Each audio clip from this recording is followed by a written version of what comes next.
Espagne, peine de prison pour un homme qui avait menacé de tuer le Premier ministre. Un homme qui avait menacé de tuer le Premier ministre espagnol Pedro Sánchez, et était en possession d'un véritable arsenal lors de son arrestation en 2018, a été condamné à 7 ans et demi de prison, a annoncé mardi un tribunal espagnol.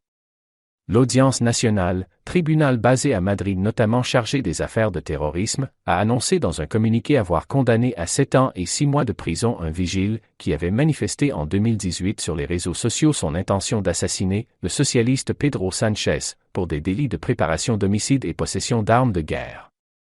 Manuel Murillo Sánchez, 65 ans, faisait partie d'un groupe sur la messagerie WhatsApp dans lequel il avait plusieurs fois exprimé son intention d'en finir avec le président du gouvernement, afin de produire un changement de la situation politique espagnole, selon ce communiqué. À cette fin, il avait entrepris de demander de l'aide pour mener à bien son projet, a indiqué le tribunal.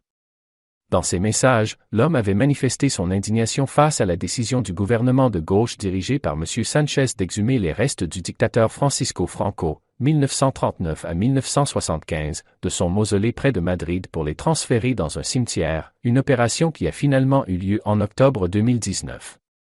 L'Audience nationale a établi que l'homme n'avait pas un plan défini, planifié et encore moins achevé pour commettre l'assassinat, mais a dit avoir pris en considération le niveau élevé de danger lié à sa détermination, ainsi que l'arsenal trouvé à son domicile et le fait qu'il pratiquait le tir depuis plusieurs années.